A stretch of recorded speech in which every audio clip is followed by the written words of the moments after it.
Le Canada fait face à une pression croissante dans le cyberespace. Selon le Centre de la sécurité des télécommunications Canada, le CTS, des milliers d'événements malveillants sont détectés chaque année. Et le nombre d'attaques ne fait qu'augmenter.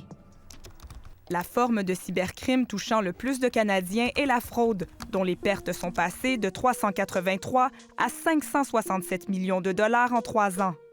Et les rançongiciels préoccupent de plus en plus le CTS, puisque leur incidence augmente maintenant de 26 % par année. Ces logiciels malveillants tiennent en otage des fichiers numériques cruciaux en demandant une rançon pour en rétablir l'accès. Ces attaques visent tant le milieu gouvernemental que commercial. Il y a de l'intérêt au Canada pour une raison. Une des raisons, c'est qu'on est voisin aux États-Unis.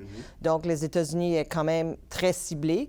Cette proximité place le Canada dans la mire de puissances étrangères, notamment pour l'espionnage et l'ingérence. On a déjà vu que l'intelligence artificielle allait continuer à amplifier la façon qu'un cybercriminel pourrait fonctionner. Et pas seulement, ça allait baisser le prix d'entrée même pour un cybercriminel. La cybersécurité n'est plus seulement l'affaire des gouvernements. Ou un employé dans une organisation qui est sensible, qui est en train de faire des requêtes, des prompts dans lesquels il inclut de l'information qui est sensible. Évidemment, on est en train de donner cette information-là à la compagnie qui héberge cette capacité générative de l'IA. Mais le plus grand danger de l'intelligence artificielle demeure dans son utilisation malveillante. L'IA, elle est utilisée aujourd'hui à la fois pour défendre, mais aussi pour générer des attaques.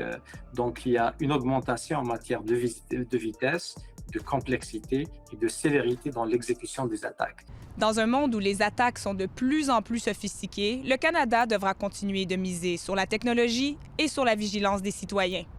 Ici Camille Cassé-Simonet, Radio-Canada, Montréal.